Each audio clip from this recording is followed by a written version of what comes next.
Hola, buenas tardes. Otro viernes más para cerrar la semana con el taller de Rusia contemporánea. Vamos a ver. Alberto, ya tienes hecho el cambio. Ya puedes manejarlo tú. Perfecto. Muchas gracias. Sí, ya se ve tu presentación. Hasta luego. Muy bien. Hasta ahora, Juan. Bueno, pues lo primero, así de primer aviso, ¿os acordáis que nos faltaban dos clases que nos faltaban por dar? Que no pude venir al principio y os dije que os daríamos lo que es el tema de guerra nuclear, misiles y el espacio. El espacio es un tema interesante, pero los misiles reconozco que yo os dije es un tema un poco denso. Entonces, para que sea más sencillo, mañana vamos a grabar la primera de las clases, así que supongo que Juan lo que hará será enviaros las dos que va a haber esta semana, es decir, la de hoy, que ya está grabándose, y la de mañana que grabamos y os la envían, ¿vale? Para que os acordéis y ya sabéis que la vais viendo para tener esa información.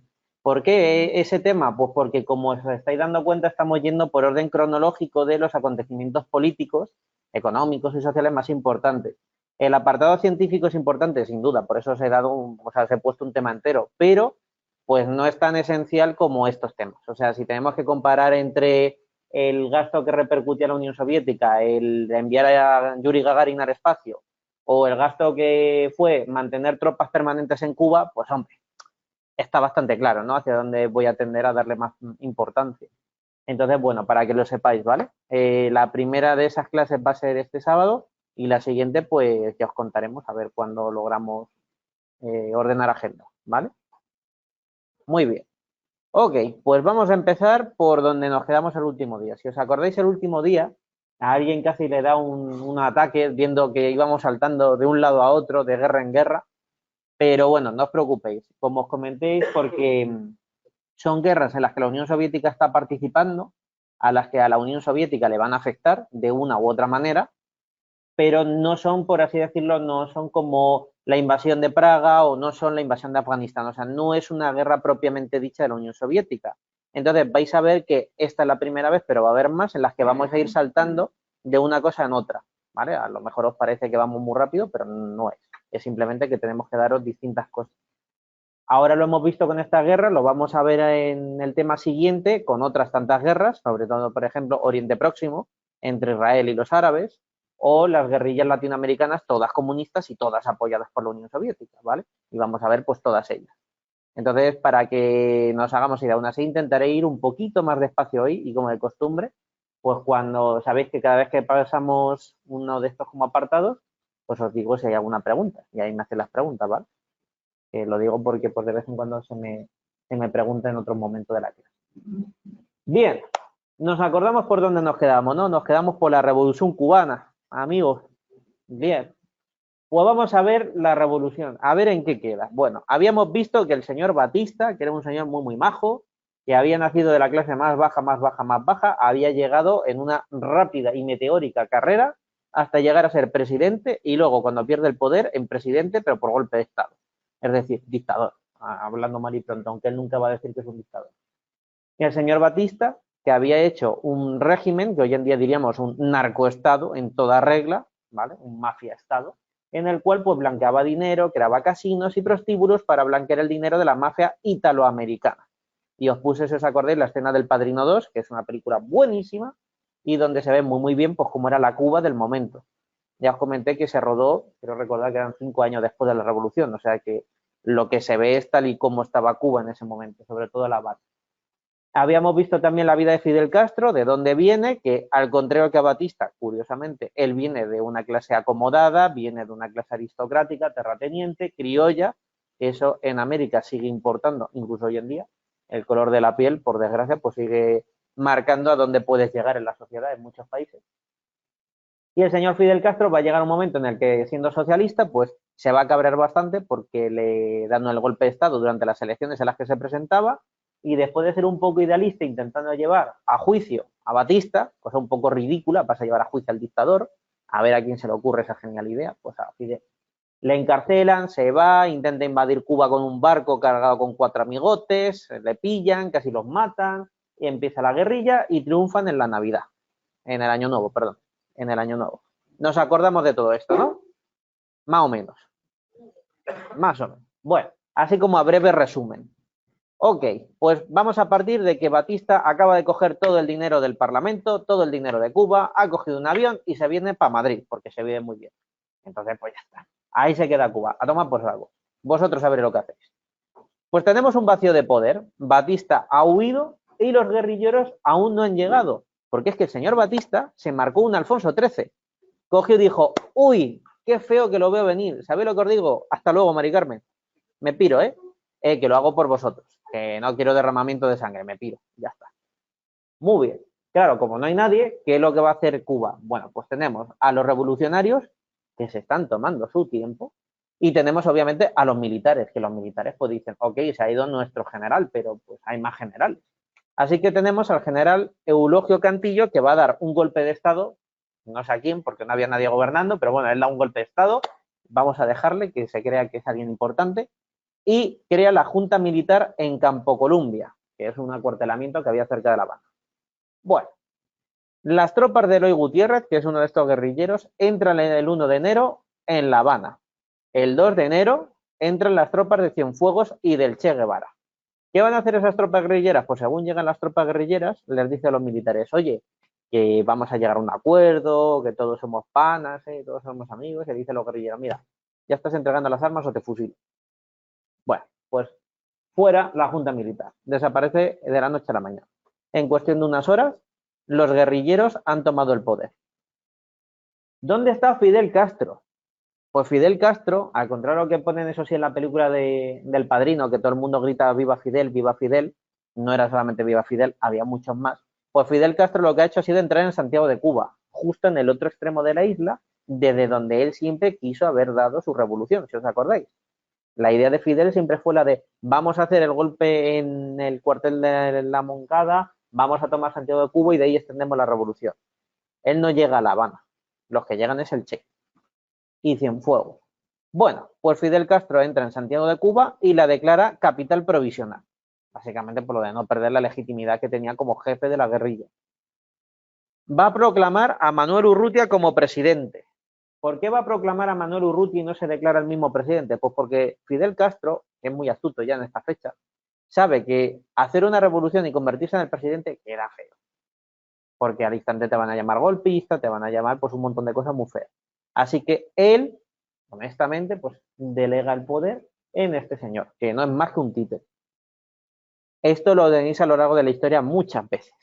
Hitler lo hizo antes de tomar el poder, Hernán Cortés lo hizo antes de quemar sus naves, esto siempre lo ha hecho la gente, ¿vale? Lo de no soy yo, es el pueblo el que me elige. Yo os doy el poder, pero al final voy a gobernar. ¿Qué va a pasar con Manuel Urrutia? Pues como es un presidente, que lo han colocado los guerrilleros, pero es un presidente electo, hemos básicamente intercambiado a un presidente dictatorial, que era Batista, por un presidente que han colocado los guerrillos que va a ser otro dictador. Estados Unidos dice, a mí me vale más. Mientras me dejéis blanquear dinero, haced lo que queráis. Así que van a aceptar. Bueno, pues han aceptado los Estados Unidos. La revolución se hace, se triunfa y creamos el primer gobierno revolucionario. Que aquí tenéis una bonita foto del señor Fidel. ¿Con quién tenemos ahí? Con Nixon, que en este momento no es más que, si no mal recuerdo, un secretario de Estado. Bueno, pues tenemos aquí a Nixon. ¿Por qué? Porque el señor Fidel Castro no es comunista. Recordemos, es socialista. Y un socialista bastante moderado porque es terrateniente. O sea, que ojo, cuidado, que lo de comunista va a venir luego. Primeras reformas de este gobierno. Pues en primer lugar, y esto es muy, muy importante, nuestro queridísimo Che Guevara, del que vamos a hablar ahora largo y tendido sobre su vida, es el ideólogo principal del movimiento guerrillero y es el que es de verdad comunista, pues se va a encargar de formar los tribunales populares. ¿Qué son los tribunales populares? Pues básicamente juicios sumarísimos donde van a depurar a todos los que consideran ellos criminales de guerra. ¿Quiénes son criminales de guerra? Funcionarios, terratenientes, oligarcas y militares pro Batista que se han quedado en la isla. Pues ahora, fusilados. Así, tranquilamente. El 21 de enero del 59, Raúl Castro es elegido sucesor de Fidel. Y esto lo hemos vivido recientemente cuando se murió Fidel, que se activó esta cláusula y fue Raúl quien fue el sucesor de Fidel durante un breve espacio de tiempo, porque si no, no se mantenía el sistema, quedaba feo, vuelvo a lo mismo. Pero hasta ahí pues era Raúl. Se funda la prensa latina para extender los éxitos de la revolución y sigue triunfando en América Latina en cuanto a repartir noticias, panfletos y demás. Van a eliminar el racismo de las instituciones. A partir de aquí, en Cuba, van a intentar que el color de la piel, como se estaba mencionando, no sea un impedimento para acceder a distintos puestos. ¿Por qué? Pues porque, como os he dicho, y después de haber vivido un tiempo en América Latina, sé que esto es así, depende del país, pero en general, el color de la piel determina muchas cosas. Eso es una herencia colonial que ha quedado y pues no se la quitan de encima. Además, los estadounidenses tampoco la han quitado porque les conviene. Así que van a intentarlo eliminar. Tened en cuenta que en Cuba, si no mal recuerdo, cuando la revolución el 70% de la población es mestiza, mulata o directamente negra. Solamente un 30% eran blancos. Y ese 30% era el que controlaba todas las instituciones. Bueno, pues van a intentar revertir eso. Por otro lado, y aquí llega el problema, van a expropiar los bienes inmuebles y capitales de la mafia italoamericana en Cuba. ¿Qué es expropiar? Es que te quitan tus posesiones, tu propiedad privada, sin ningún tipo de remuneración. ¿Vale? Porque ya sabéis que, por ejemplo, el Estado español puede exigiros, yo qué sé, si tenéis una parcela y se encuentra petróleo, como todo lo que hay debajo del subsuelo es del Estado español, pues os pueden coger y decir, oye, majete, te pago tanto por tu tierra, pero que te la voy a quitar. Pero, oye, te pago. Bueno, pues, ok, digamos que es el término medio, ¿no? Aquí no hay término medio, te la he quitado y te dan por saco, ya está. Y no me digas nada porque esto es del pueblo cubano. Eso es expropiar. Ahí tenéis la famosa frase de Maduro de expropiese. Pues igual, ¿vale? Bien. ¿Qué va a hacer Fidel Castro mientras están haciendo todas estas cosillas? Pues Fidel, que se da cuenta de que son un poquitín extremistas, va a decir, vamos a hacer viajes para extender la publicidad de nuestra revolución, ¿no? Entonces, va a hacer una Venezuela el 29 de enero a entrevistarse con otro presidente barra dictador bastante conocido, que es Betancourt. Bueno, la entrevista es bastante buena. América Latina en general se muestra más o menos proclive a aceptar al régimen de Castro, pues como dentro de todas las instituciones panamericanas, ¿no? Pues, bueno, bien. En Estados Unidos llega el 17 de mayo del 59 y se entrevista con Nixon, que es secretario de Estado, con Eisenhower en este momento. Bueno, pues perfecto. Le reciben, si no mal recuerdo, en la Universidad de, no me acuerdo si no es en Harvard, de hecho, es una importante. Le reciben a Fidel Castro, da un discurso inaugural, que ya sabes cuánto le gustan los discursos, y este tipo de cosas. O sea, que Fidel en un principio está bien con los norteamericanos. Vamos a ver cuándo empieza todo esto a dar problemas. ¿Cuándo? Pues cuando tocas el puñetero tema de la reforma agraria, que es un pilar básico del comunismo, como ya os he explicado, después de ver a Vietnam, después de ver a la Unión Soviética, después de ver a China, después de ver cualquier país comunista. La reforma agraria es un pilar fundamental. ¿Por qué? Porque el problema de la tierra viene desde el Neolítico hasta hoy en día. Muy bien, pues el 17 de mayo el Che Guevara ha iniciado la reforma agraria. Y diréis, ¿por qué el Che Guevara está haciendo todo eso? Pues porque el Che Guevara le dejan hacer de todo, porque es el único que tiene conciencia de lo que está haciendo. El resto no tiene ni idea de ideología porque pues ellos pues eran estudiantes o lo que fuera y no sabían de estas cosas. El Che sabía en esto del comunismo. Entonces, ¿qué va a hacer el Che? Pues va a confiscar numerosas propiedades y las va a repartir entre las comunidades campesinas. Además, va a provocar que Urrutia, el presidente, dimita, porque pues básicamente Urrutia le dice, oye, yo no puedo apoyar esto porque se me está echando la gente a degüello. Estados Unidos está empezando a poner quejas bastante importantes, yo no estoy a favor de la reforma agraria, Urrutia era de clase media, y entonces, bueno, pues dimite. Van a colocar a Osvaldo Dorticós como nuevo ministro, otra vez, otro títere, porque pues ellos están haciendo lo que quieren. ¿A qué me refiero con las comunidades campesinas? Para que os hagáis una idea, y aunque esto no es historia de América, pero después de que España pierde la posesión de Cuba, en la isla de Cuba sucedía lo siguiente, teníamos una clase terrateniente, española o criolla, que ocupaba la mayor parte de las explotaciones azucareras de la región, que era lo que le habíamos dado más importancia desde la colonia, y tenemos un montón de pequeñas comunidades no indígenas, porque, lo siento, y si alguien nos dice esto, miente, no hay ni un solo indio en Cuba. ¿Por qué? Porque los matamos a todos. O sea, en Cuba no hay indios. Ahí, en todo lo que son las Antillas, no hay indios. Fueron exterminados. en la parte fea de la conquista de América. Ahí sí podemos hablar de un exterminio. Lo que hay son comunidades campesinas de negros que eran esclavos y hasta 1858 creo que es, no se libera a los esclavos. Así que son comunidades de negros que han huido o de negros esclavos y de mulatos, que es la unión del blanco con el negro. Ya está. Eso es lo que hay. Esas comunidades vivían en condiciones infrahumanas en 1898. Es más, durante la guerra de independencia había incluso campos de concentración hechos contra estos, pues digamos, elementos proclives a la independencia. Cuando se consigue la independencia, ¿mejora la situación? No, sigue exactamente igual.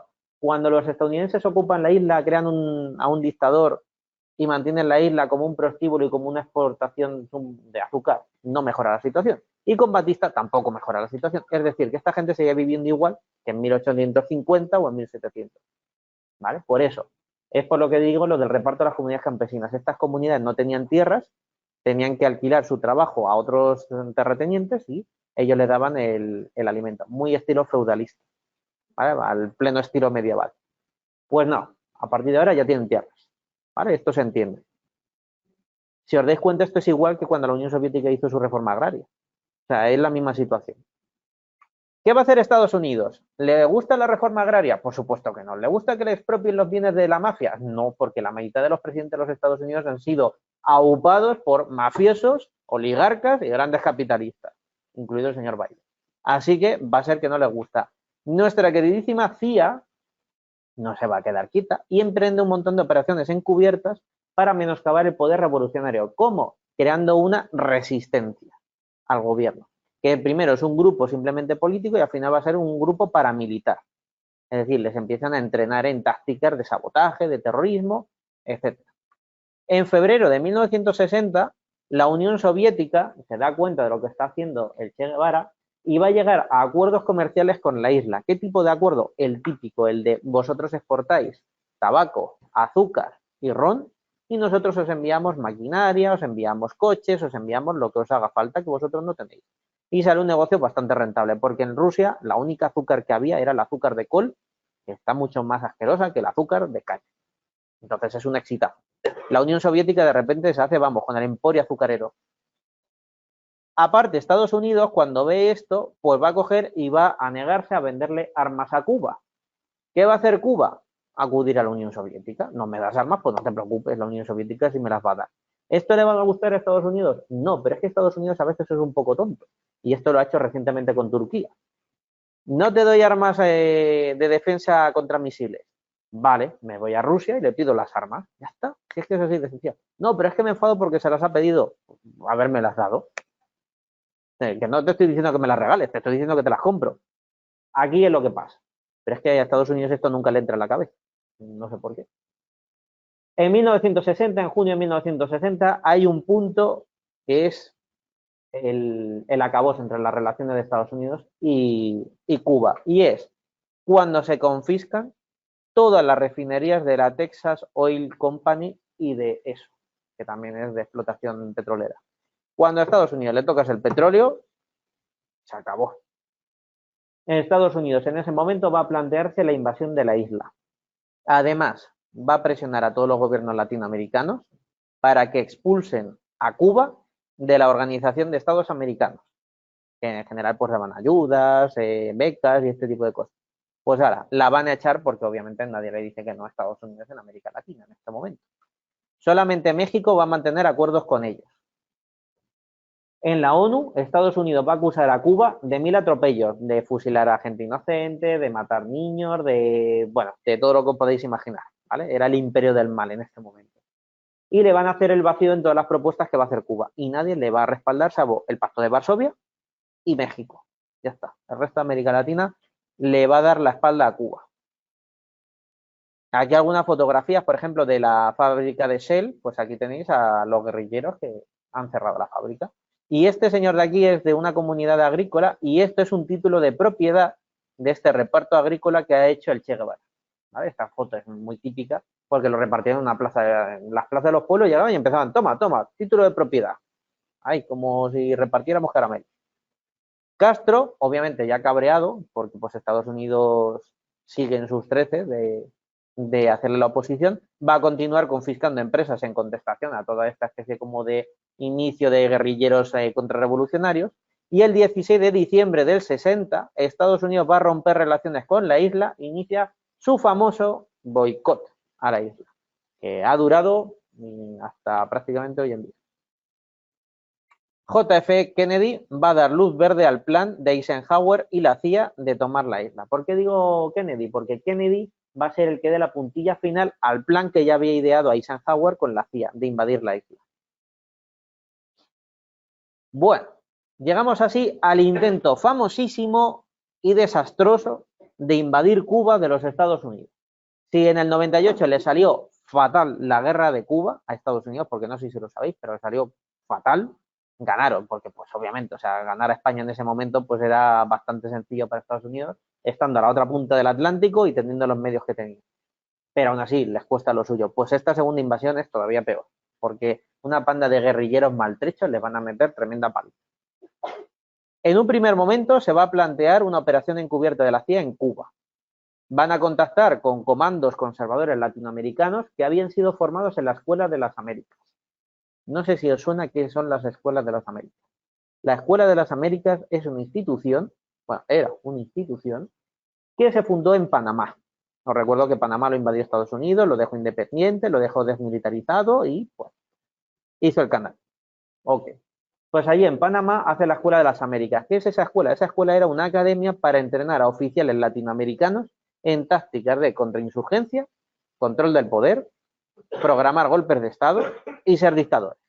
Todos los dictadores de América Latina han pasado por la Escuela de las Américas. Todos. No hay ni uno que no haya pasado por allí. De derecha, quiero decir. Los de izquierda ya tienen sus guerrillas. La Escuela de las Américas ha dado gente tan encantadora como Varela, Pinochet, este otro Somoza y pues toda esta alegre caterva de gente muy, muy maja. Muy bien. Pues en la Escuela de las Américas ya ha salido una primera, ¿cómo se llama esto? Iba a haber dicho como los bollos, ¿no? Una primera promoción, ¿vale? Una primera promoción de militares golpistas súper metidos en las doctrinas de la CIA y van a coger y los van a meter con uniformes parecidos a los del ejército cubano en aviones. El 15 de abril, bombarderos de los Estados Unidos bombardean aeropuertos en la isla de Cuba. Ojo, yo os he hablado de declaración de guerra. El señor Eisenhower ha bombardeado un territorio nacional soberano sin declarar la guerra, lo cual es un poquito reprobable, sobre todo porque Estados Unidos se está declarando aún por la doctrina Monroe como América para los americanos. Claro, para los norteamericanos, es que la gente no leyó la letra pequeña. El 17 de abril van a desembarcar en Bahía de Cochinos 1.500 soldados y además lanzan paracaidistas en el interior de la isla. El 18 de abril hay una contraofensiva cubana que va a durar hasta el 21, cuando ya habían capturado a 1.197 de ellos. Prácticamente casi todos. Esto va a desbaratar por completo la invasión. Ese día, Fidel Castro, ojo, hasta ese día no lo era, se declara ser marxista-leninista y antiimperialista. Hasta entonces Fidel Castro no era comunista. A Fidel Castro le invitan tranquilamente a que se vuelva comunista. Y digo que se vuelva comunista porque Fidel Castro era todo lo opuesto a ser un comunista. Hijito de papá, terrateniente, niño bien, o sea, quiero decir, esto está un poco feo dentro de la ideología marxista. Pero bueno, Estados Unidos va a seguir apoyando la vía armada hasta 1965, cuando la última guerrilla anticomunista de la isla es eliminada. ¿Vale? Hasta entonces, ojo. A partir de entonces, ¿qué van a hacer? Pues, si no mal recuerdo, Fidel Castro en su momento, creo que le intentaron asesinar la CIA 105 veces o algo así. O sea, una barbaridad. Creo que es la persona que más han intentado asesinar. Han matado a dobles suyos, envenenaron a familiares suyos, bueno, yo qué sé, de todo. A Fidel Castro le intentaron hacer de todo. Algunas imágenes de estos militares, entre los que había norteamericanos también. Aquí está Bahía de Cochinos. Para que os hagáis idea, La Habana está por aquí, ¿vale? En este mapa, o sea, está al sur de la isla y en la parte de la izquierda, ¿vale? Y aquí lo que tenéis, que a lo mejor alguno ya lo reconoce después de tantas veces que se ha puesto la imagen, esos tanques son tanques soviéticos, no modernos, obviamente, son T-34-85 de la Segunda Guerra Mundial, pero ya le han entregado armamento a los cubanos. Esto va a empezar aquí y después de lograr repeler la invasión de Estados Unidos, ya es un no parar. En la economía soviética van a empezar a destinar un porcentaje importante del PIB a mantener Cuba independiente y soberana. Ok, tenemos la invasión de cochinos clara, ¿no? Y cómo Fidel Castro se vuelve comunista. Vamos a hablar ahora del principal ideólogo comunista de la revolución, el que de verdad se lo creía. Ernesto Guevara, también llamado el Che. El Che Guevara. ¿Viste? ¿De dónde es el Che Guevara? Pues por supuesto es argentino, no podía ser de otro lugar.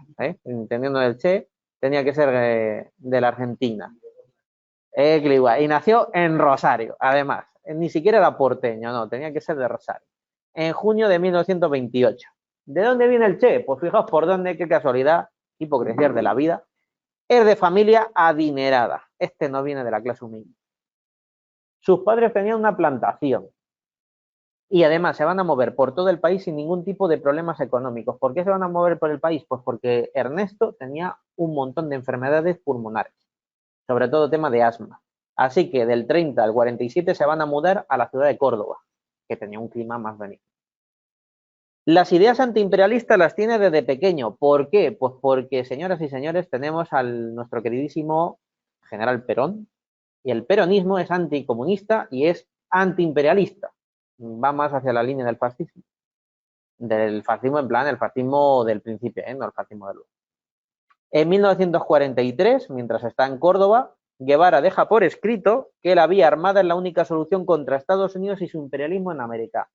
Este chaval tenía muy claro de que Estados Unidos se está metiendo en la política interior de todos los países americanos. Y considera que la única forma de decirle a Estados Unidos que dejara en paz a América Latina era derrotarle por la vía armada. O sea, él lo tiene muy claro. Hay gente que tarda más. Lo tiene, vamos.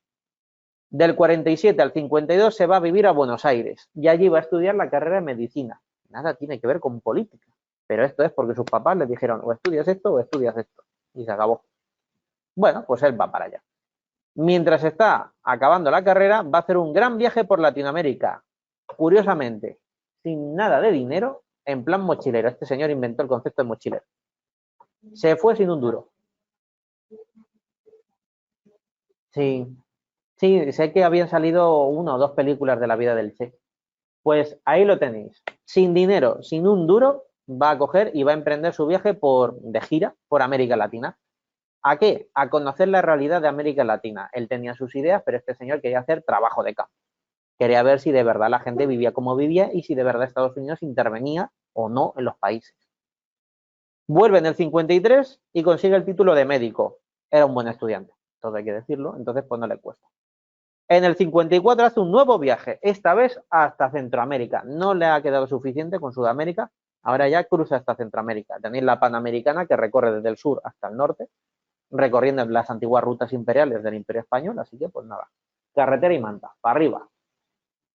Va a ver la realidad de las dictaduras apoyadas por Estados Unidos. De hecho, en Guatemala, que es donde se va a quedar a vivir durante un tiempo, va a conocer a Hilda Gadea y se va a enamorar de ella, que esta era otra pro-guerrillas. Y además ahí va a conocer a gente cubana que es amiga de los Castro, amiga de Fidel y de Raúl, que estaban en Guatemala, que ellos no habían acabado en México. Pensad que en Guatemala en ese momento va a haber un golpe de Estado con una dictadura bastante chunga. Se va a unir al movimiento del 26 de julio de Fidel Castro en México, una vez que huye de Guatemala, ¿no? Cuando empiezan a matar a la gente. Como ministro de Economía va a asegurar buenas finanzas con la austeridad. En un principio la austeridad más marxista que podía haber, pues la va a instaurar. También va a obligar a la austeridad a todos a su alrededor y él mismo. De hecho, el Che Guevara jamás tuvo un sueldo. Un dato así curioso de él.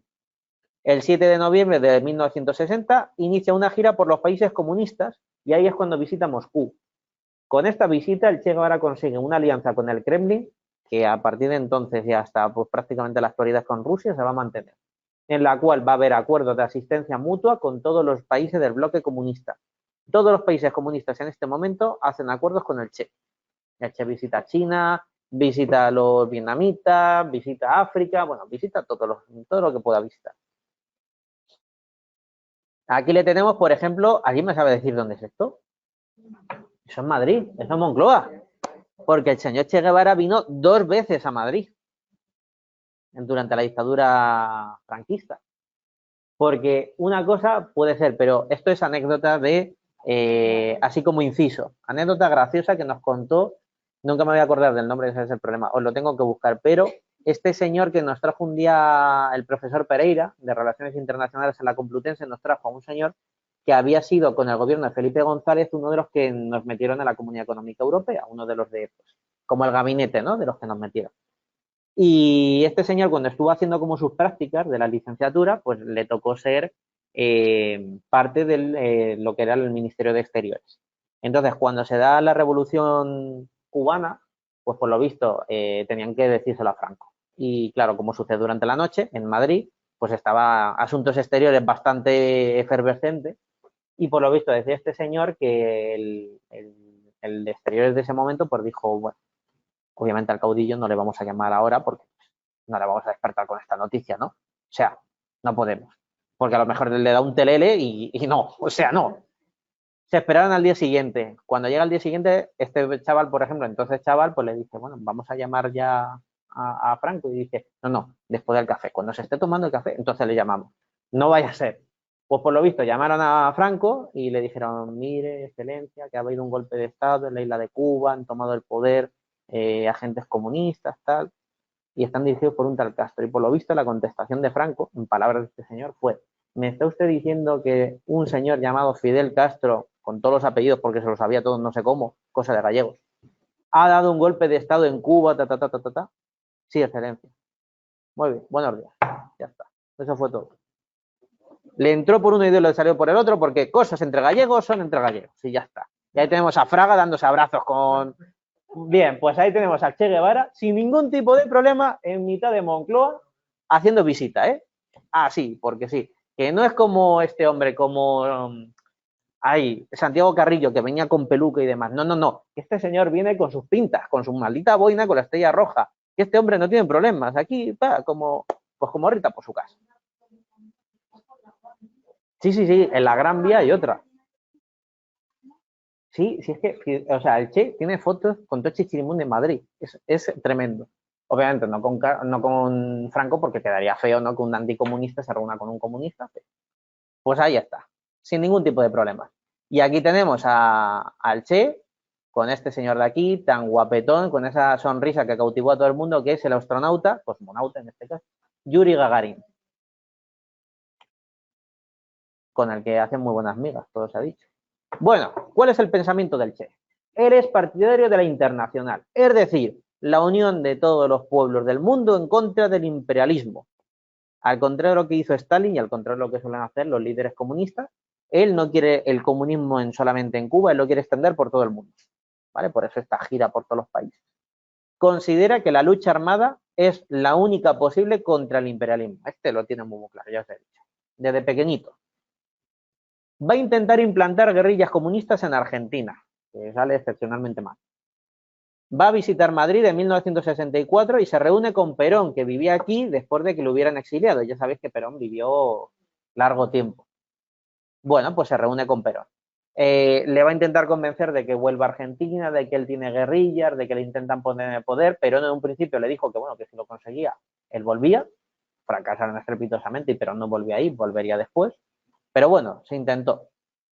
En 1964, viendo que lo que él quiere es extender el comunismo por todo el mundo, le dice a Fidel, oye, camarada, está muy bien lo de ser ministro y demás, he intentado hacer lo que puedo, pero mira, esto no es lo mismo. A mí lo que me mola es irme por ahí y extender las ideas de la revolución. Así que aquí os quedáis, os querré mucho, hasta siempre, compañeros. Ahora, se va como director de operaciones cubanas en el exterior. Y aquí viene un caso paradigmático. Vais a ver que a partir de entonces, Cuba se convierte en una potencia invasora. Cuba ha invadido un montón de países en operaciones militares secretas.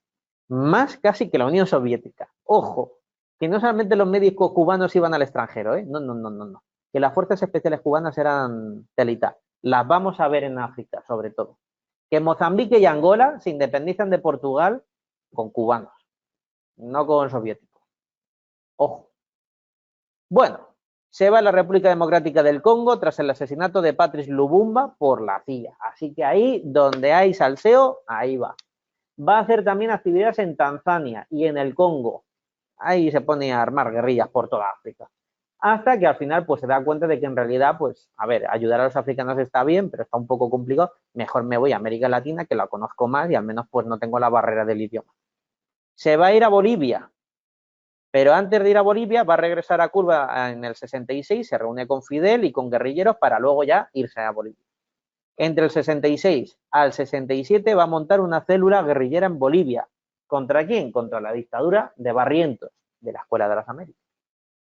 Varios desertores van a informar de sus actividades en el 67 y el 8 de octubre le van a emboscar a sus tropas bolivianas y agentes de la CIA que ya le estaban persiguiendo. El 9 de octubre, malherido, le pillan los agentes de la CIA, le pegan 4 tiros y le ejecutan. Y ahí acabó la leyenda del Che. Aquí le tenemos al Che también, por ejemplo, con Nasser. O sea, es que este hombre estuvo con todos. O sea, este hombre sí que vio mundo, ¿eh? Cuando te dicen lo de es que no has visto mundo, joder. El Che vio mundo, para bien o para mal, pero vio mundo. Muy bien. ¿Dudas hasta aquí de la parte de la revolución? Yo creo que queda más o menos claro. Estoy yendo más despacito, creo. ¿Me tenéis eso sí que advertir?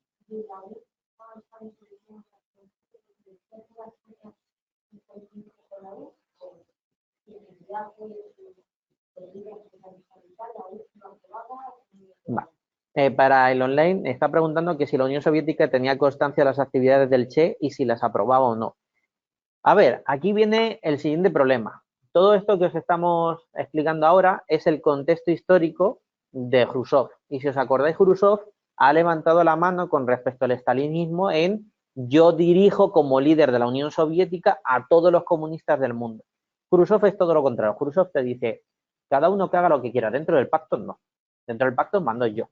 Pero las decisiones de los demás son las decisiones de los demás. ¿La Unión Soviética está al tanto? Por supuesto, está la KGB, que es la mejor institución de inteligencia de la Guerra Fría, con mucha diferencia, porque mete menos la pata que la CIA, no por otra cosa.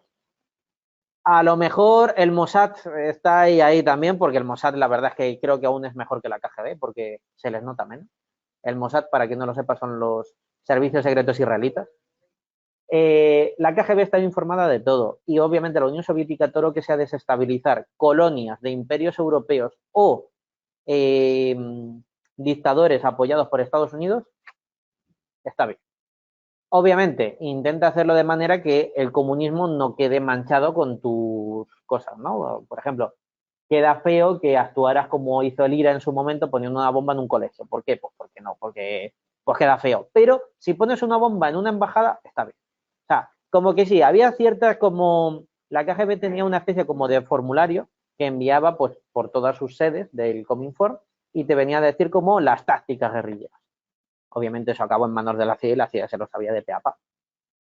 Teóricamente, pues bueno, pues estos revolucionarios lo tendrían que tener, pero el Che siempre fue de por libre. Y como era un personaje tan simbólico, porque ya habéis visto que es que le conocía a Tochi Chirmuni, pues nadie le decía nada. Y entonces estaba consciente de ello, pero nunca dijo en contra de nada. De hecho, en la Unión Soviética, Khrushchev va a acudir al funeral de Estado que le hagan al Che, igual que todos los secretarios y primeros ministros de todas las repúblicas democráticas comunistas de todo el mundo. ¿Vale? ¿Alguna pregunta más? Ok, pues otra parte de contexto histórico esencial para entender el gobierno de Khrushchev es la construcción del muro de Berlín, que todos vosotros habéis visto su caída, pero vamos a ver su construcción. ¿Cómo van a construir el muro de Berlín? ¿Por qué se construye el muro de Berlín? ¿De dónde viene todo esto? ¿Era una frontera para que no huyera la gente? ¿O sí? ¿O no? ¿O tal vez? Pues vamos a verlo. Primero, ¿qué antecedentes hay? Acordaos, la Unión Soviética es prácticamente la vencedora de la Segunda Guerra Mundial. Estados Unidos y sus aliados se dan prisa cuando ven que la Unión Soviética está arrasando en la Segunda Guerra Mundial a los alemanes y llegan justo hasta cerca de lo que es la frontera con lo que va a ser luego la RDA, pero no llegan hasta Berlín. ¿Quién toma Berlín? La Unión Soviética. Cuando Berlín lo toma la Unión Soviética, en esta serie de tratados internacionales que hacen los norteamericanos, británicos y franceses con los soviéticos, establecen que Berlín se va a dividir en 4 zonas. Una zona soviética, la más grande, todo el lado oriental, y otras zonas pequeñitas para norteamericanos, británicos y franceses. Bueno, ok. Es decir, que Berlín está metido dentro de territorio comunista. Y ahí tenemos la primera clase que dimos del puente aéreo que tienen que hacer los norteamericanos cuando les cierran Berlín para intentar que la gente de Berlín Occidental se pasara a Berlín Oriental. ¿Vale? ¿Nos acordamos? Vale. Es decir, hay una frontera porque hay un Berlín Oriental y un Berlín Occidental, pero no hay una frontera tangible.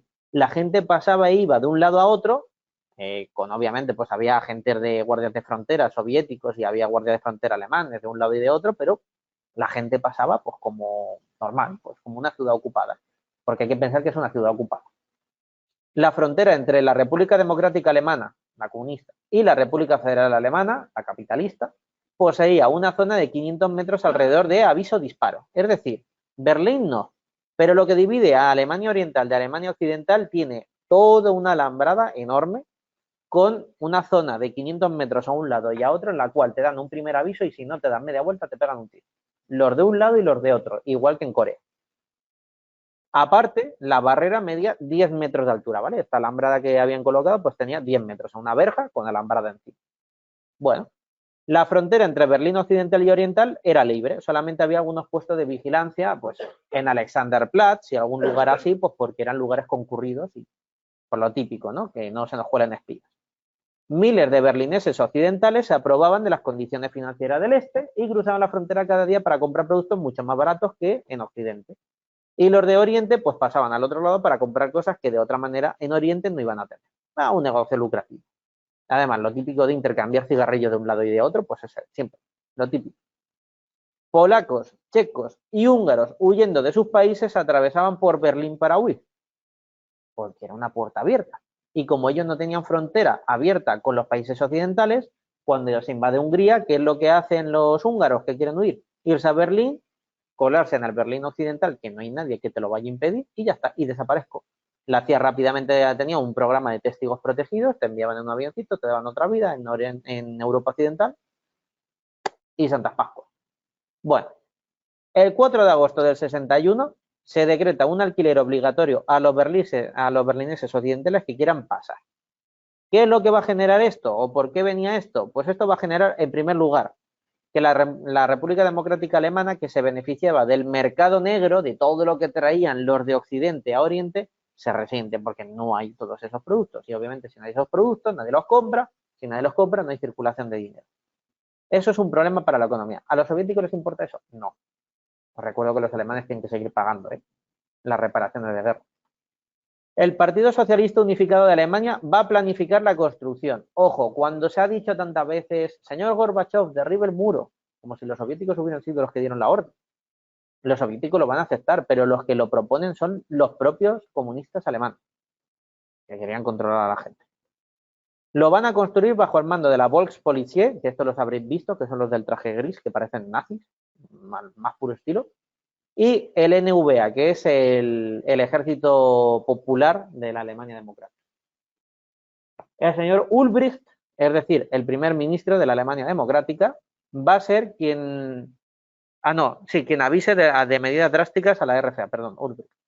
Se van a sorprender la RFA por la magnitud del calendario, ¿vale?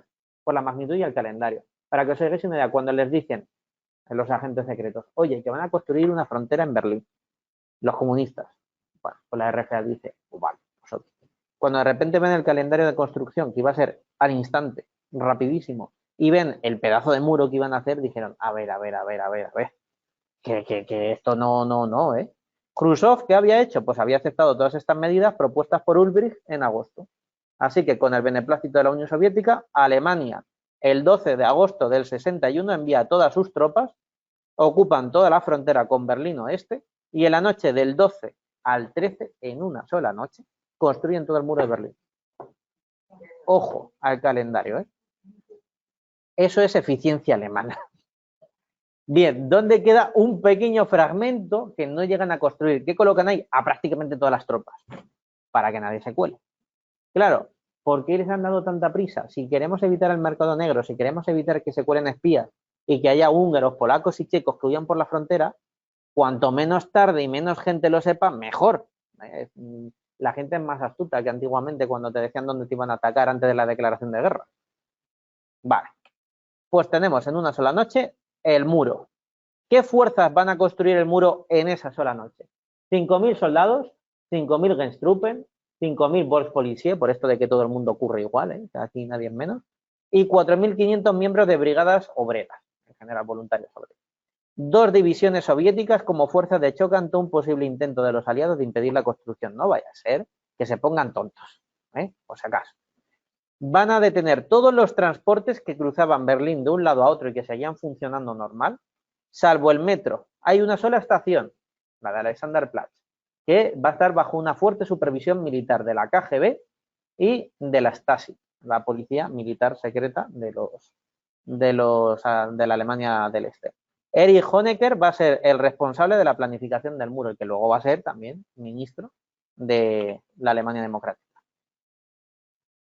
Y en ese momento de construcción tenemos una fotografía que se ganó el premio Pulitzer, que es esta fotografía donde vemos a este Volkspolizei, que es Konrad Schumann, huyendo del Berlín Oriental con su fusil y todo que lo arrojó, saltando la verja para llegar a Berlín Occidental. Esta foto dio la vuelta al mundo y acusó al régimen comunista de estar obligando a su pueblo a vivir tras el muro.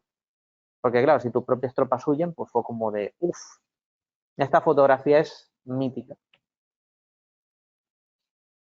El muro es considerado una protección antifascista, por supuesto. No podía ser de otra manera. No solamente antiglobalista, anticapitalista, antifascista. Los occidentales nos están agrediendo, nos están metiendo un montón de mercancías en el mercado negro. Es necesario porque existe Berlín Oeste, es decir, no es culpa nuestra, es culpa vuestra porque seguís ahí haciendo cosas capitalistas en mi ciudad. Y además vamos a impedir con este muro, obviamente, la fuga de polacos, checos, húngaros y demás gente que está utilizando Berlín para huir. Más los propios alemanes, porque también huían por ahí. O sea que podríamos decir que el muro sirve tanto de protección interior como de protección exterior, que aquí están las dos caras de la misma moneda. ¿Occidente cómo lo ve? Pues la visión que todos probablemente tenéis, que es una forma de evitar que la gente siga huyendo, porque nadie quiere vivir bajo el régimen comunista. Bueno, ya os digo de que están las dos partes, no solamente. Las defensas del muro y la tierra de nadie se van a colocar hacia el lado oriental como protección. Bueno, como protección. Konrad Adenauer pidió el 14 de agosto prudencia y calma esperando que la OTAN actuara. Bueno, el señor Adenauer se quedó esperando sentado porque Dios hizo nada. Pero bueno, el 16 de agosto se convoca una manifestación por el alcalde Willy Brandt, que obviamente los soviéticos no se lo toman a bien. ¿Y qué es lo que va a hacer la OTAN? Bueno, pues la OTAN, como con la guerra de Ucrania, se va a quedar mirándolas a ver venir diciendo, uff, es que no sé qué hacer aquí. Porque esta situación es un poquito complicada. Hasta 72 horas después, la resaca que debían de tener los oficiales de la OTAN, no se llega a protestar contra la construcción del muro. Después de 72 horas de ver que habían cerrado, de que está lleno de tropas y de que no se puede acceder, dicen, oye, que protesto, no me gusta este muro. Y además, no protestan a la Unión Soviética, protestan al embajador. Le dicen, oye, ¿qué te has pasado? Está feo. Estados Unidos, curiosamente, está a favor del muro, obviamente, ni por la boca chica, porque no pueden decirlo claramente. ¿Por qué? Porque blindaba el status quo de Berlín. La URSS había aceptado de facto que Berlín Occidental existe y no lo va a intentar invadir, porque si no, ¿para qué construyes un muro? O sea, seamos inteligentes. Si la Unión Soviética tiene a Berlín dentro de la Alemania democrática, es decir, no está dentro de la Alemania occidental, está partida en dos y tiene a todas las fuerzas de Alemania rodeando Berlín y a todas las fuerzas soviéticas, si construyen un muro para dividir Berlín Occidental de Berlín Oriental, ¿van a tomar Berlín? No. Estados Unidos estaba contento. O sea, Estados Unidos en este momento casi que quería haber hecho una fiesta, pero quedaba feo. Entonces, pues no lo hacen. Pero les viene genial. Vale. Además, les viene genial para otra cosa más. Revitalizar la industria armamentística norteamericana. ¿Qué es lo que van a crear? La fuerza aliada para vigilar el Checkpoint Charlie. 1.500 soldados armados hasta los dientes en la brigada Berlín. Para ala. Ahí, a defender a los berlineses de un posible ataque soviético, que ellos eran los primeros que sabían que no iba a pasar, pero ahí está. Kennedy comenta que es una solución poco elegante, aunque 1000 veces preferible a la guerra. Ya dijo mucho. Macmillan, por otro lado, comenta, Alemania del Este detiene el flujo de refugiados y se atrinchera tras un grueso telón de acero. No se trata de nada ilegal. Ojo a los norteamericanos, ¿vale? Mientras Francia estaba, porque esto está feo, en Gran Bretaña, la República Federal Alemana. Aquí lo que os quiero enseñar es la hipocresía dentro de la propia OTAN de Estados Unidos diciendo, bueno, ahí te quedas, cuerpo triste. Esto lo vamos a ver luego con la guerra nuclear cuando la gente se plantee, oye, si hay una guerra nuclear, ¿Estados Unidos emplearía sus contramisiles para defender París o Roma frente a Washington o Nueva York? Y pues la respuesta es bastante obvia. Esa siempre ha sido la duda de la OTAN que hizo que Mitterrand y otros dijeran, hasta luego OTAN, me busco la vida por mi cuenta. También durante la Guerra Fría. Aquí tenéis fotografía del Checkpoint Charlie de un suceso poco conocido que vamos a hablar ahora, en la cual estuvieron a punto de estallar la Tercera Guerra Mundial, justo en los primeros tiempos de creación del muro. Porque lo que tenéis aquí son tanques de los Estados Unidos contra tanques soviéticos enfrente a poquitos metros de distancia, ¿eh? Y aquí tenéis el Checkpoint Charlie, archifamosísimo de películas, televisión y demás en los años 80. Bueno, ¿cuál es este suceso? Y este suceso es que en el 22 de octubre del 61, la Volkspolizei había detenido a un coche oficial americano por posibles espías. Las tropas de Estados Unidos protestan y ante la inacción de la República Democrática Alemana enviaron blindados al Checkpoint Charlie, porque pues es la solución norteamericana a todo. Envío blindados y te bombardeo. Bueno, las tropas soviéticas y los Genstruppen de la República Democrática Alemana no se movieron esperando a ver órdenes superiores porque aquí puede haber un problema. El ejército de los Estados Unidos envía 10 tanques. La Unión Soviética en ese momento decide enviar 33 tanques a la puerta de Brandenburgo y 10 al Checkpoint Charlie. Ya no es igual, ¿eh? Ya hemos aumentado. Desde la tarde del 27 a la mañana del 28, las tropas se encaran y están a punto de dispararse por esta tensión, ¿no? De a ver quién es el primero en disparar. Khrushchev y Kennedy consiguieron ese tiempo para establecer contacto y retirar a sus tropas, ¿vale? Con un aumento de la tensión importante. Esta va a ser la primera vez que Khrushchev y Kennedy tengan que hablar. Vamos a ver ahora con la crisis de los misiles por qué tardan tanto. Y es que para que Khrushchev y Kennedy hablaran, hacía falta cerca de 10 horas para enviar un maldito mensaje de un lado a otro, traducirlo, informarle y enviar contestación. Hasta que se crea el famoso teléfono rojo. Que es a partir de ahí. Bien, vamos con el muro. ¿Cómo es el muro de Berlín? Bueno, ¿cómo era el muro de Berlín? Tiene 120 kilómetros de largo y fue mejorado en sucesivas ocasiones, ¿vale? La Unión Soviética le va a ir dando cada vez mejoras. En 1975, por ejemplo, lo construyó todo de hormigón armado, para lo que le quedaba, porque pues un poquito después se iba. 3,6 metros de altura, 45.000 secciones independientes de 1,5 metros de longitud para que si una se estropeaba, se cambiaba y ya está. Esto como las autovías alemanas, que es todo como Lego. Que quitas un trozo y colocas otro. Costó 16.155.000 marcos a la República Democrática Alemana. Ojo, que para esto sí que había dinero. Para pagar las reparaciones de guerra no, pero para esto sí. Tenía una valla de tela metálica con cables alarma, trincheras, protecciones antitanque y alambre de espinas. O sea, estaba preparadísimo para una posible invasión. 300 torres de vigilancia, más 30 búnkeres. Y 3 puntos de entrada. Alfa en Helmstedt, Bravo en Dreilinden y este nombre que no lo voy a intentar, que es el Checkpoint Charlie. ¿Vale? Aquí tenéis el diagrama de cómo era el muro. La parte que, por ejemplo, pues se tira abajo, ¿no? Durante la noche del 89 es esta de aquí. Pero aún faltaba todo este terraplén, la otra parte, el corredor de la muerte, aquí es donde matan al chaval este de la famosa canción de Nino Bravo, etcétera, etcétera. Y este mapita, que aún siguen dando en Berlín, con las secciones de cómo dividía Berlín Occidental de Berlín Oriental. Y la famosa foto de la puerta de Brandenburgo rodeada del muro, siendo la puerta de Brandenburgo en la zona oriental. No sé si alguien ha tenido la oportunidad de ir cuando el muro aún existía a Berlín. ¿Sí? Sí, cuando existía, por eso. Que debía de ser una imagen imponente. Pues bien, el muro de Berlín, creo que no sorprenda a nadie porque pues esto es archiconocidísimo. Bien, hasta ahí el muro de Berlín. Ya tenemos el muro de Berlín, es decir, Khrushchev está por un lado hablando con Kennedy y por otro lado apoyando ciertas medidas un poco más conservadoras. Vamos ahora con otra de las mayores crisis que va a tener Khrushchev, que nos desemboca en prácticamente otra vez la Tercera Guerra Mundial, porque hay un montón de intentos de Tercera Guerra Mundial. Es como que el mundo siempre tiene ganas de autodestruirse. Y aquí tenemos otra famosa foto de este momento, que es nuestro queridísimo Fidel Castro con el señor Nikita Khrushchev. Y vamos con la crisis de los misiles cubanos. Lo último de este tema ya. Bien, empecemos por este concepto, que es el de coexistencia pacífica, que va a volar en 1000 pedazos por culpa de esta crisis. ¿Qué es la coexistencia pacífica? Bueno, pues este término lo inventó Khrushchev en 1955 y va a durar hasta 1962, pues hasta la crisis. Nace tras el armisticio de la guerra de Corea y por la desestalinización, es decir, Khrushchev admite que Stalin ha hecho las cosas un poquito mal y que es la hora de enterrar el pasado y abrir una nueva época de relaciones diplomáticas con Estados Unidos.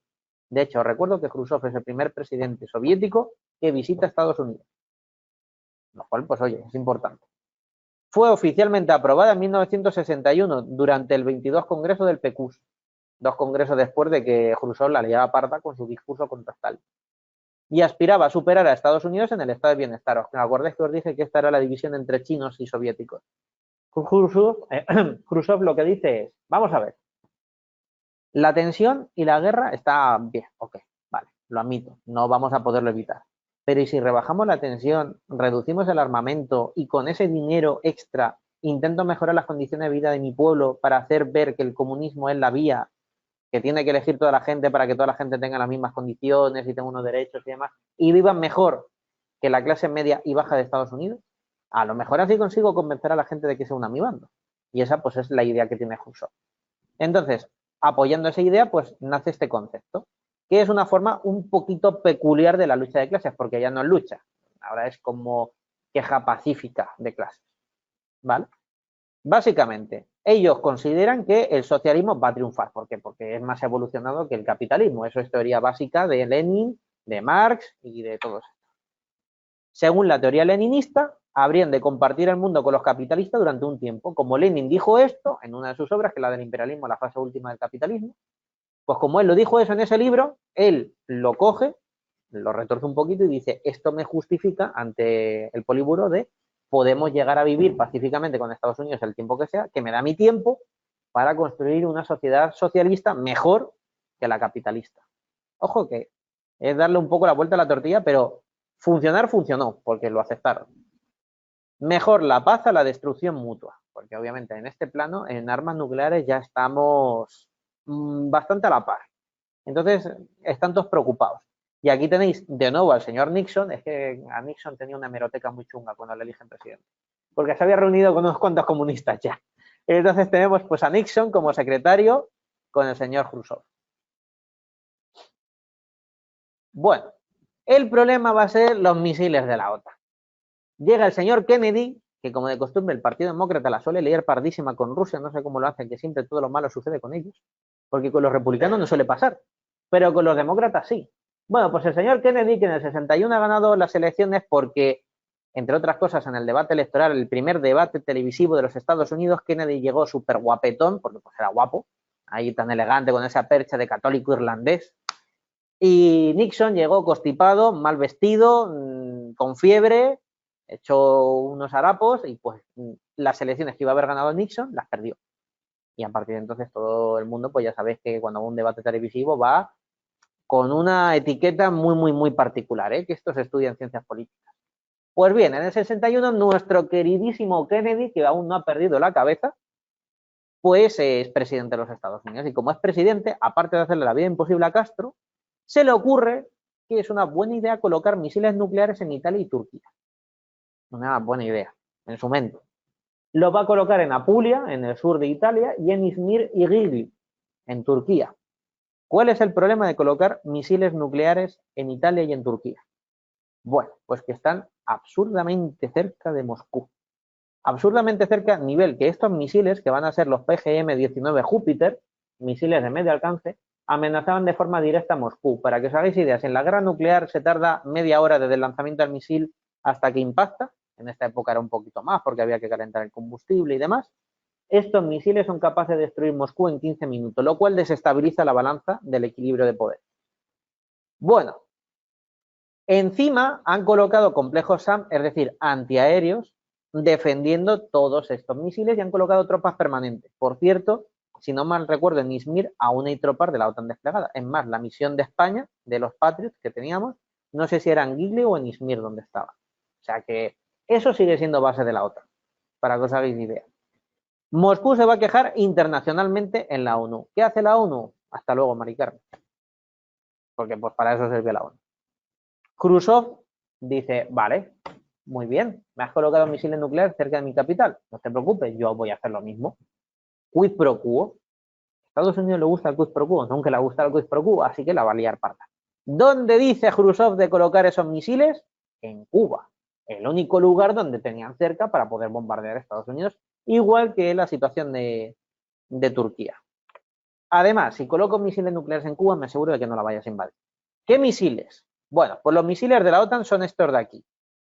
El Júpiter, ¿vale? Que se realiza entre el 56 al 61, tiene un alcance de 2.400 kilómetros y un combustible de doble ciclo. ¿Qué significa eso? Que había que calentar el combustible antes de lanzarlo. Estos son el tipo de misiles que tenía Corea del Norte. Cuando la gente decía, no, es que Corea del Norte puede lanzar misiles. No, vamos a ver, antes de que Corea del Norte lance sus misiles, Estados Unidos le ha lanzado 4.000 misiles, porque los de Estados Unidos hoy en día se lanzan al instante y los de Corea del Norte se tenían que calentar. Los nuevos misiles de Corea del Norte no, esos son más modernos, pero los antiguos, los que todo el mundo ponía el grito en el cielo, pues no. Era pura publicidad del miedo. Estos tenían 1,1 megatones de potencia destructiva, que está bien, está bastante potente. ¿Qué va a hacer los soviéticos? Ok, me has colocado un montón de misiles apuntando a mi capital. Eso no me gusta. Te voy a imitar. Fidel había solicitado la ayuda de la Unión Soviética para impedir que la volvieran a invadir. Obviamente. O sea, yo con mis tropas no puedo hacer nada contra Estados Unidos. O sea, el ejército cubano puede ser bueno en operaciones de insurgencia y tal, pero no es un ejército como para hablar de tú a Estados Unidos si Estados Unidos hubiera querido invadir de verdad la isla. O sea, ya el Imperio Español le metió tremenda paliza en ese momento, imaginad a Cuba que en estos momentos pues no tiene. Vale. ¿Qué es lo que va a hacer Khrushchev? Khrushchev en un principio, por la coexistencia pacífica, no había enviado tropas a Cuba porque no quería pues, tener conflictos con Estados Unidos. Pero va a aceptar enviarlas después de haber construido el muro de Berlín, después de que justo invadan Bahía de Cochinos y sobre todo y ante todo después de que la OTAN coloque tropas y misiles en Italia y Turquía. Porque dice que, a ver, a mí no me van a tomar la cara de tonto estos norteamericanos.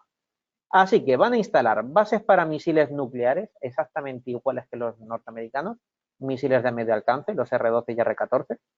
Van a colocar defensas antiaéreas, 40 cazas MiG-21, lo nuevecito que tenían en este momento, 42 bombarderos con capacidad nuclear, 47.000 efectivos entre tropas, logística, espías y demás personal. Y además, y esto es lo importante, se hacen planes para enviar submarinos de ataque y de lanzamiento de misiles nucleares. Esto lo explicaré en la charla de mañana que os vamos a grabar. Bueno, a lo mejor la de mañana no, en la siguiente que recuperemos. Pero los soviéticos son los primeros que se les ocurre la genial idea de, oye, ¿y si colocamos un submarino que sea capaz de lanzar misiles nucleares? Y pues fue un éxito, porque pues hoy en día siguen viviendo de eso. Entonces, enviar submarinos de misiles nucleares a Cuba es lo que de verdad va a hacer que los Estados Unidos se le pongan aquí y digan que están a punto de lanzar armas nucleares. Al final os explico por qué. ¿Qué nombre en clave tiene esta operación? La operación Anadir. Y va a ser del 17 de junio al 22 de octubre. Era una operación secreta. Nadie sabía nada. Lo sabía Fidel Castro, 4 del gobierno cubano y la cúpula más alta del Politburó, más la KGB. Y aquí va a venir el problema. Por el GRU y la KGB, curiosamente. Los R-12 y R-14 en tierra, junto con misiles R-13, los submarinos clase Golf. ¿Habéis visto la película del K-19? La de Harrison Ford, ese submarino. Y si no la habéis visto, la recomiendo. Es una llorera porque muere hasta el apuntador, pero es recomendable, ¿vale? La podéis ver. Ya os digo, el prota es Harrison Ford. O sea, Harrison Ford, o sea, vamos a ver. Kennedy es guapo, pero Harrison Ford es más guapo. Las cosas claras. Por lo menos para mí. Bien, los R-14. Aquí le tenéis. Por cierto, este misil es el que tiene la India, que el otro día os dije, si os acordáis. Estos son los que tiene la India. 3 megatones de potencia, 2 megatones más que los norteamericanos habían colocado en Turquía y en Italia. Y su rango operativo era mayor también, 3.000 kilómetros. Es decir, con este misil llegan a Washington, tranquilamente. Y los R-12 también, estos son combustible de doble ciclo y la cabeza era un poquito más pequeñita, ¿vale? Esos son los dos tipos de misiles que van a enviar a Cuba. El MiG-21, la joya de la corona de este momento de la flota aérea soviética, los mejores pilotos de MiG-21 derribando cazas y bombarderos norteamericanos en Vietnam, en Corea, bombarderos y cazas israelitas en la guerra de los 6 días. O sea, este avión ha estado por todo el mundo y sigue estando. Y luego los Il-28, que tenían capacidad como para transportar una pequeña bomba nuclear. O sea, que estamos hablando de armamento bastante serio. Esto es una fotografía aérea desde uno de los aviones espía, desde un U-2 de la CIA, de los emplazamientos de los soviéticos en la isla de Cuba. Si os dais cuenta, es que los norteamericanos en este momento ya tienen todo súper claro. Y aquí es cuando ponen el grito en el cielo. ¿Por qué? Pues porque tenemos aquí las distintas zonas de lanzamiento de los misiles, el búnker de control, tenemos además lugares donde están los vehículos colocados. Aquí era donde iban a almacenar las cabezas nucleares, aquí es por donde se entraba, y por aquí, pues bueno, pues como zonas para construir más materiales que les hicieran falta, ¿no? Para reponer, mecánicos, etcétera. Los U-2 eran aviones espías que volaban casi en lo que es las últimas capas de la atmósfera, ¿vale? La troposfera y demás. Bueno, se va a complicar la situación. ¿Por qué? Pues porque los soviéticos están enviando tropas y pues nadie sabe nada. El U-2 aún no ha pasado. Esa foto es para que vierais cómo lo hacen. Pero aún nadie sabe nada. Los Estados Unidos están ciegos, están en sus líos y no tienen ni idea. Y aquí llega el problema. El coronel del GRU, de la inteligencia militar soviética, porque si el KGB es famoso, el GRU no lo conoce nadie y es infinitamente peor. Peor de chungos, de cosas que hayan hecho. Oleg Vladimirovich Pentovsky es un topo de la CIA, es un agente doble. Aquí viene el problema. El señor Pentovsky entrega al embajador norteamericano vía Hungría toda la documentación a los Estados Unidos de la operación que se estaba realizando. Estados Unidos envía un U-2 para comprobar esa fotografía del avión. Descubren que hay 24 plataformas de lanzamiento para misiles y 42 cohetes R-12 que habían llegado. Había llegado el cohete, no había llegado la punta, no había llegado la ojiva nuclear. Es decir, están a medias aún. El 22 de octubre, Kennedy da un mensaje televisivo de 17 minutos, lo cual era un poco urgente, porque eso normalmente no se hacía, explicando la situación y establece un cerco naval, envía toda su armada y rodean la isla de Cuba. Por todos los sitios, no había un solo trozo de mar que no estuvieran controlando. El 24 de octubre, Khrushchev informa en televisión que iban a superar el bloqueo y que ningún buque se iba a dar media vuelta. Que si querían disparar, ellos supieran lo que iban a hacer. La tensión internacional, pues ya os podéis imaginar, ¿no? Va en aumento. Un mapa del alcance efectivo de los misiles llegaban hasta San Francisco, es decir, de punta a punta en los Estados Unidos se salva Alaska, Seattle y pues poquito más. Los otros misiles, los R-12, hasta Washington tranquilamente, o sea que complicado. Y este es el cerco naval de los Estados Unidos por aquí y por aquí, más todas las patrulleras, o sea, más rutas aéreas. Tenían Cuba totalmente rodeada en este momento. Llegamos al Sábado Negro. ¿Qué sucede en el Sábado Negro? Porque hay muchos sábados negros en la historia. Este es uno de ellos. Kennedy y sus asesores prevén la guerra abierta y nuclear, porque el señor Kennedy, yo lo siento mucho si alguien le tiene estima, pero estaba un poquito trastornado, porque veía la guerra nuclear todo el rato. O sea, mientras Eisenhower intentó, oye, vamos a calmarnos, no vamos a lanzar misiles, Kennedy está, yo te lanzo los misiles como me toque las narices. Estaba un poquito agresivo. Khrushchev le va a enviar un mensaje personal a Kennedy solicitándole alternativas. A ver, ¿cómo lo hacemos para no reventarnos a bombazos? Envía una orden y baja la velocidad de los buques que iban hacia la isla esperando pues a ver qué pasa con las negociaciones. Sí o sí los buques avanzan. Pero bueno, se quedan esperando a ver qué hacemos. En ese momento Castro escribe a Khrushchev y le dice que si se produce otro intento de invasión a Cuba, que le lanzara todas las armas nucleares que tuviera la Unión Soviética contra Estados Unidos, aunque ellos desaparecieran. Es decir, Fidel le dice que pese al sacrificio del pueblo cubano, reviente Estados Unidos a bombazos.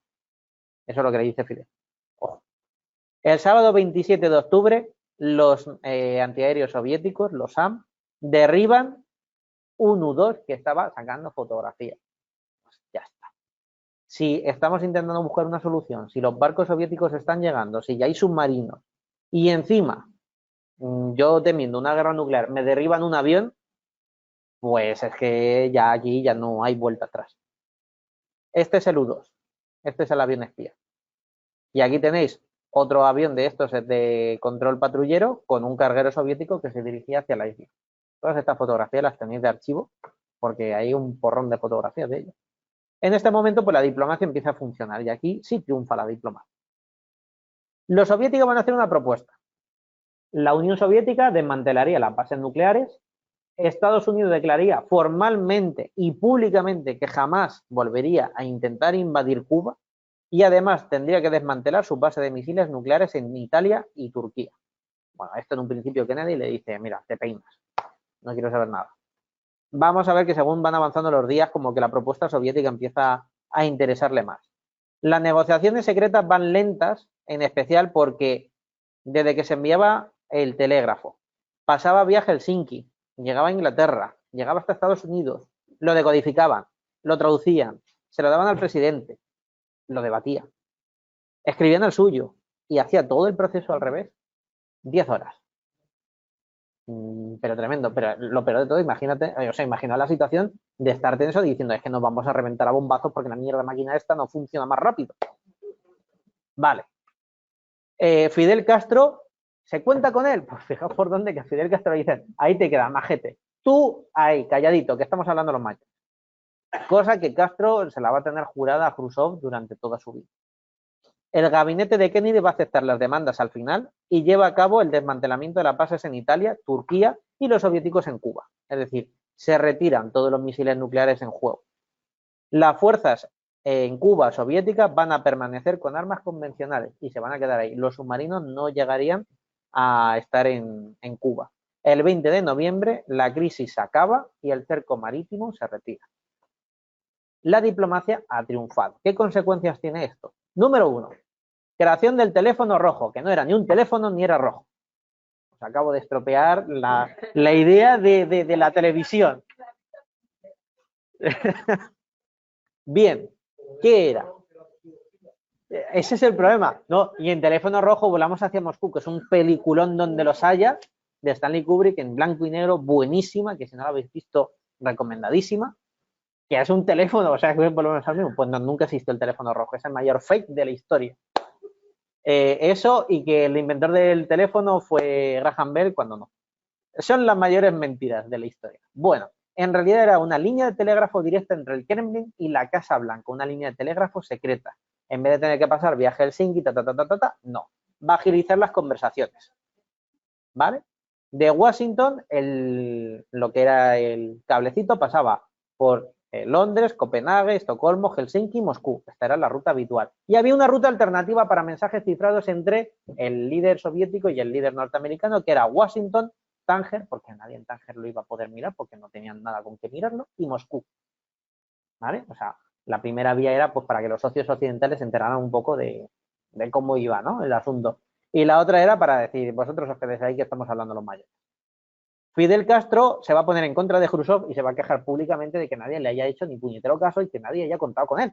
Porque se queda cabreado, porque dice, joder, o sea, que es que me iban a colocar los misiles a mí, me iban a bombardear a mí, me iban a hacer todo a mí y me iba a haber sacrificado por vosotros y me dejáis tirado. O sea, sois unos desgraciados.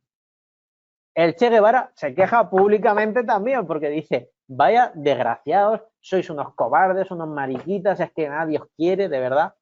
Ninguna potencia va a perder prestigio, curiosamente. Tanto el Pacto de Varsovia como lo que es la OTAN dicen, bueno, hemos evitado una crisis nuclear. Bien, papás, lo habéis hecho bien, gracias. Pero Khrushchev pierde toda la confianza que tenía en el Politburó. Y además marca el fin de la distensión entre la Unión Soviética y Estados Unidos. A partir de entonces, la tensión vuelve a aumentar. Vale. Punto aquí antes de acabar. ¿Por qué los submarinos soviéticos es la parte importante de la película? ¿Vale? De todo esto, cuando os he dicho, los submarinos soviéticos es lo preocupante de verdad. ¿Por qué? Bueno, y esto es adelanto del tema siguiente, de lo de los misiles, cuando se lanza un misil nuclear, tiene que hacer una trayectoria desde su lugar de lanzamiento, sale hasta la atmósfera, sale hasta fuera de la atmósfera, pierde lo que es la parte de atrás, el combustible, y luego cae la ojiva. ¿Vale? Las antiguas, estas, pues caía la ojiva, la colocabas a qué alturas quería que estallara y estallaba. Y ya está, ¡boom! Se acabó. Hoy en día, pues son ojivas con distintas cabezas nucleares, independientes unas de ellas. Vale. Pero la táctica es la misma, o sea, es lanzar, Sale hasta arriba y luego otra trayectoria, ¿vale? Una trayectoria parabólica. Vale. ¿Cuál es el problema de que enviemos submarinos nucleares cerca de tu plataforma continental, cerca de tu costa? Bueno, pues eso es que estos no tienen por qué hacer exactamente eso. Estos simplemente lanzan el misil, sale, lo puedes lanzar en una trayectoria deprimida, es decir, en un ángulo inferior a 15 grados, vuela como un misil de crucero, como un Tomahawk de los de la guerra de Irak, es decir, como un misil convencional, no lo detecta el radar hasta que es demasiado tarde y en menos de 5 minutos te estalla el arma nuclear en tu ciudad. Vale. ¿Quién puede huir en media hora de una ciudad en un ataque nuclear? El presidente de los Estados Unidos, los secretarios, senadores y pues el pobre desgraciado que viva fuera de la ciudad y puede huir. ¿Quién puede huir en 5 minutos de una gran ciudad? Nadie. Es decir, es la mayor amenaza contra la seguridad nacional de los Estados Unidos. A partir de entonces, ningún submarino nuclear soviético se podía acercar a la plataforma continental americana, bajo pena de ataque nuclear. La película La caza del octubre rojo, basada en el libro de Tom Clancy, se arma el Guirigay que se manda, o sea, se arma no en sí por los 30 misiles SS-20 que lleva el Tifún, no. Se arma porque ese señor podía llegar hasta la plataforma continental americana sin que nadie lo detectara, lanzar 30 armas nucleares contra 30 ciudades distintas en trayectoria deprimida y en 5 minutos borrar de la faz de la Tierra toda la costa este de los Estados Unidos. Y pues... Los misiles submarinos, estos en este particular, 3.000 kilómetros. Claro, pero entre la trayectoria que tiene que hacer el misil para llegar, lo detectaría antes el radar, te lo podrían derribar. Claro, tiene que acercarse. Sí, no, el submarino. A ver, la táctica del bastión, que os la he puesto luego para el siguiente tema, es, al final de la Guerra Fría, la Unión Soviética había llegado a un nivel de conocimiento tal de armas nucleares y submarinos que ya no le hacía falta ni siquiera tenerlos que acercar. Y se estableció el bastión. ¿Qué es el bastión? El bastión era enviar submarinos de lanzamiento de misiles nucleares al Ártico, colocarlos allí, que ellos eran expertos en lo de romper el hielo y subir hacia arriba, ¿vale? Y lanzar todos sus misiles desde el Ártico, porque del Ártico la trayectoria que hay que hacer es menor. Por ejemplo, cuando se vuela a América, lo típico es llegar hacia Groenlandia y luego bajar. Pues tal cual, lanzar todos sus misiles de allí y llegar así a todos los puntos de Norteamérica. Y esa es la doctrina que continúa hoy en día en las fuerzas estratégicas rusas, porque pues son los mismos submarinos. A ver, volvemos a lo mismo. En este caso, el mayor riesgo es que te lancen el misil desde tan cerca. Los misiles que lanzaron desde el Ártico los iban a detectar, porque para eso están los satélites de alerta temprana, está el CIGNORAD que está monitoreando todo el rato todo. Esto ya os digo que yo lo contaré en el tema de misiles nucleares, ¿vale? Pero esto sí que quería que quedara claro el por qué es el mayor riesgo a la seguridad. Los submarinos, porque toda la gente, y en la película esta que se hizo de la crisis de los misiles, te hablan de los misiles de tierra, pero no. O sea, los misiles de tierra son peligrosos, pero no. Lo peligroso es eso de ahí. Porque no es lo mismo poder huir de tu ciudad a no poder huir. Y que te revienten la ciudad en 5 minutos, pues es peligroso. ¿Más dudas que tengáis?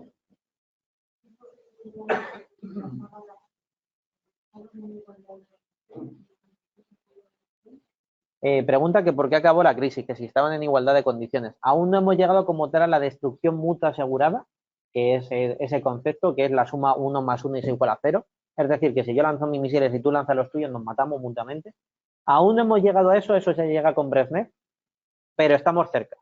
Entonces, se llega a la paz porque Khrushchev y Kennedy llegan por así decirlo, a un acuerdo en el cual Khrushchev le viene a decir, mira, si tú quieres el órdago a la grande, yo te sigo.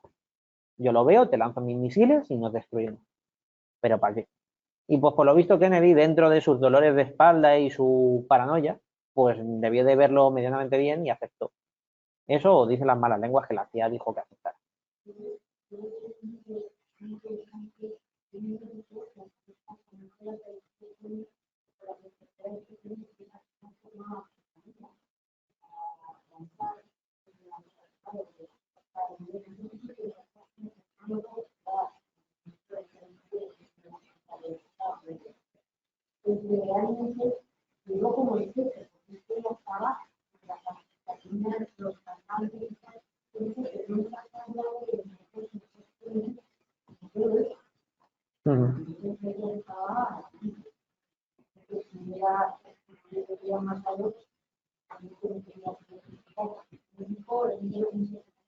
Ujú.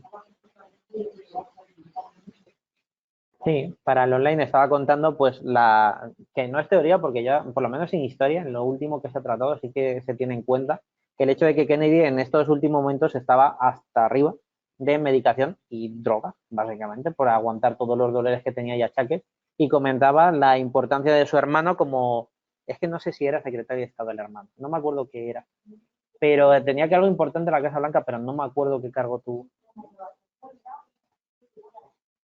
Sí, es que en las negociaciones con Khrushchev sí que sé que el hermano tenía importancia y hace mucho, pero a ver, cuando a Kennedy le disparan es porque, no sé si lo sabéis, lo vamos a ver en el siguiente tema, pero el que les mete en la guerra de Vietnam es Kennedy, no es Nixon. Nixon le saca de la guerra de Vietnam. Es Kennedy quien les mete en la guerra de Vietnam. Es Kennedy quien acepta hacer la bahía de cochinos. Es Kennedy quien casi volatiliza el mundo con armas nucleares. Es que Kennedy no era majo. Que la gente tiene una imagen muy distorsionada de Kennedy. Kennedy era, ojo, y bueno, su familia ya no hablemos, porque su familia era telita también, de donde venía, y las raíces y contactos que tenían era un poquito también chungo. Sí, si tienes el título del libro.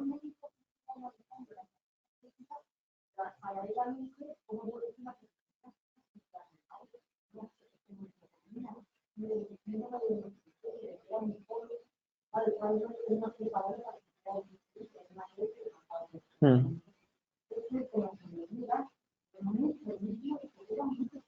Sí, sí, sí.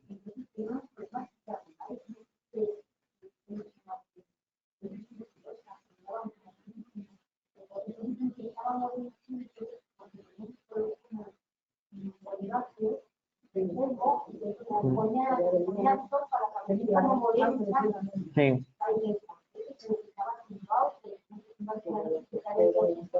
Sí.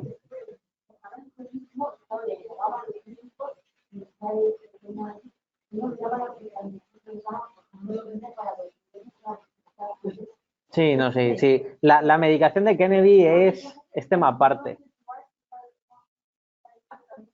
Sí. No, no, por eso, que sí, que es que la vida de Kennedy es complicada. ¿Eh? Era muy guapo, ojo, eso sí. Kennedy guapo era, vamos a admitirlo, tenía muchos problemas, pero al menos guapo era. Eh, a ver, orden. Un momentín, que nos venimos. Eh, dudas también en el online, que también estamos esperando por si acaso hay dudas en el online, o si tenéis alguno más aquí en la sala. ¿Dudas o comentarios? De momento, Alberto, perdona, de momento no ha dicho nada a nadie. Vale, vale. No, yo por si acaso siempre lo digo para el online para que no se les olvide que el turno de preguntas no es aquí solo, también es para ellos. ¿Aquí algún comentario más? ¿Alguna pregunta? A ver, Khrushchev, como os dije el otro día, Khrushchev es, todos los que llegan a Politburó son gente hábil, porque si no, no llegan. Son supervivientes, innatos. Todos, en general, todos los grandes personajes del siglo XX son supervivientes. Y grandes personajes, pongo también, obviamente, a Hitler, a Mussolini, a Roosevelt, todos llegan, a Roosevelt también hablamos de enfermedades, por Roosevelt, tetrapléjico ahí en la Casa Blanca, ojo también, que lo que le pasa y demás. Y es uno de los mejores presidentes para Estados Unidos y demás. O sea, tenemos a unos grandes personajes que tienen unas vidas complicadísimas, que llegan desde la nada al todo y es tremendo. O sea, sí, en eso sí, pero que vamos, que yo sigo con las mías de que Kennedy no le tengo ningún tipo de aprecio. A Khrushchev sí, pero a Kennedy le tengo ahí la inquina. Es que de Kennedy se tiene muy buena imagen por la película esta, tanto de la crisis de los misiles como la del asesinato de JFK, la que hace, ¿es Kevin Costner el prota? ¿Es Kevin Costner? Sí. Sí, ¿no? Es esa, que es un peliculón también en la cual intenta discernir quién mató a Kennedy, porque en realidad, pues todo el mundo sabemos que con un Carcano, un rifle de cerrojo italiano de la Primera Guerra Mundial, pues no hace los 3 disparos en 2 segundos, ni le hace todos los disparos que le hicieron, ni, no, obviamente. O sea, a Kennedy muy probablemente le mató la CIA o quien le matara, pero fue en Estados Unidos a alguien, y no fueran agentes comunistas ni tontería en París. Y es que Kennedy ya molestaba, es que es así de sencillo. La había liado ya bastante parda. Hombre, que se le han dado buena publicidad. Pero porque Estados Unidos es experto en publicidad. Vamos a ser sinceros. ¿Cuántas películas hay de la Segunda Guerra Mundial de estadounidenses que vienen a liberar a los europeos de los nazis o de los soviéticos o de quien sea? Así. Mira, por ejemplo, la de los Monuments Men, que es algo que a mí me toca especialmente por ser historiador. La de los Monuments Men es una serie de oficiales británicos y norteamericanos que van a rescatar obras de arte que tienen los nazis. Vale. Sí, bien. Bien, hablemos por ejemplo de la batalla de Montecassino. En la bahía de Montecassino, que es una abadía románica que tenía unas joyas impresionantes de arte románico mural de pintura al fresco del siglo VII, el general alemán que estaba allí atrincherado habla con el general norteamericano cuando le flanquean y le han rodeado y le dice, mire, para proteger la abadía, el monasterio, nosotros nos comprometemos a enviar nuestras tropas hacia la ladera del monte y realizar el combate pues en las poblaciones y demás, pero no en la abadía. Y dicen los norteamericanos esa misma noche enviar un montón de bombarderos y derribar la abadía hasta los cimientos y se cargaron esa joya del románico. Los estadounidenses llegaron al punto de bombardear ciudades alemanas para matar a la población civil porque los obreros construían demasiado rápido las fábricas que bombardeaban ellos. Entonces había que matarlos. Y hay una frase de Churchill que literal decía que había que bombardear a los obreros para matarlos porque eran los que reconstruían las fábricas. En Dresden lanzaron fósforo blanco y dejaron como calcamonías en la pared a los alemanes, a gente inocente, en la calle. Y Estados Unidos lanzó 2 armas atómicas sobre población civil en Hiroshima y Nagasaki cuando el plan inicial de la Fuerza Aérea Norteamericana era lanzarlas en la abadía de Hiroshima para que se viera la potencia destructora y destruyera el puerto, pero no en la ciudad. ¿Pero cuánta gente dice todo esto? Nadie, porque Estados Unidos son los mayores defensores de la paz, la igualdad, la democracia y los derechos humanos. Y quien diga lo contrario, pues será un rojo, un nazi, un lo que sea. Pero no es un demócrata. Y ya está. Esta es la hipocresía de la gran publicidad norteamericana porque nadie puede ir en contra. Es que es tremenda. Bueno, a ver, porque los británicos han sido muy buenos también en propaganda, también hay que decirlo, ¿eh? Que los británicos, anda que también que se te independice la India después de haberles destruido todo su tejido agrícola, de provocar hambrunas masivas y que elijan a uno de los príncipes británicos como ministro de, no me acuerdo si fue de industria o algo así, durante no sé cuántos años, ojo, que a ver cuántos españoles fueron a América después de la independencia, porque poquitos, los anglosajones son expertos en publicidad, a mí me encantan, o sea, son los mejores, No, la publicidad viene de antes, que los romanos eran expertos en publicidad, que te hacían pintorrojeadas en la calle diciendo, vota tal persona es un marica, tal, o sea, ojo, que son muy buenos. Pero bueno, espera un momento, vamos a cortar para los del online y ya luego si hay algo de debate ya fuera del tema, pues ya nos quedamos. Juan, por nuestra parte, si no hay nada en el online. Pues nada, Alberto, no hay nada. Pues nada, buen fin de semana para todos y mañana nos vemos tú y yo. Sí. ¿De acuerdo? Pues Muy nada, bien. hasta mañana, buenas tardes. Hasta luego.